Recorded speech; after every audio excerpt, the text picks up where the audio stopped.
السلام علیکم خوانندگان، طالب علمان و محصلین، آموزگاران گرامی. شما در صحیفه رسمی آموزگاری فن متماتیک منوچهر شهاب‌الدین‌نوف قرار دارید. صحیفه مذکور بخشیده به دستگیری خوانندگان مکاتب میانه، لیسه‌ها، کالج‌ها و مکاتب عالی بوده. مقصد یگانه آن انکشاف همه‌جانبه علم و معرفت، مخصوصا در ساحه علم‌های دقیق به شمار می‌رود. به کانال مذکور آبونه شوید، فکر و ملاحظه های خود را عاید این لایحه نویسید و سهم خود را برای رشد معارف در وطن عزیزمان گذارید.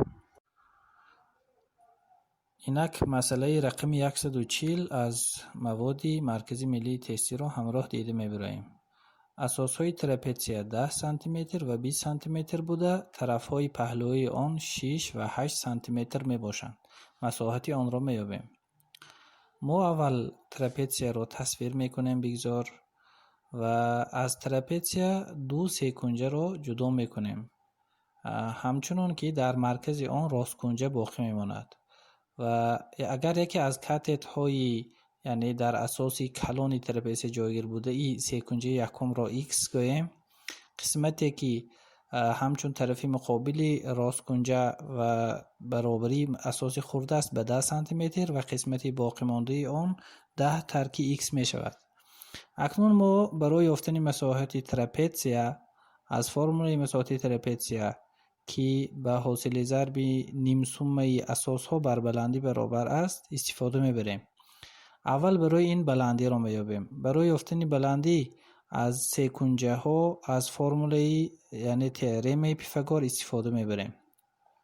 برای سه‌کنجه ای که در طرف دست چپ است این h کوادرات برابری 6 کوادرات ترک x کوادرات و برای سه‌کنجه دیگر h کوادرات برابری 8 کوادرات ترک 10 ترک x در کوادرات می شود و ما آن را ساده کرده بلندی ها را به هم برابر کرده کار میکنیم.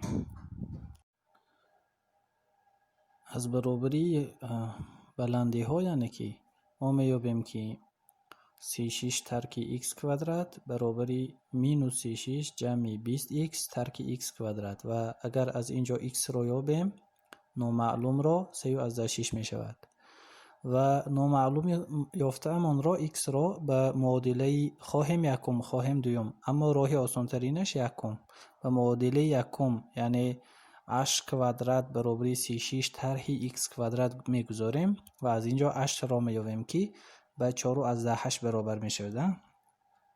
بعد به فرموله مساحت برده میمانیم. در اول بنوشتیم کوسری مسئله به یعنی که قیمت h را به فرموله s برابری a جمع b تقسیم 2 ضرب h گذاریم و حساب کنیم این 72 سانتی متر کوادراتی می شود.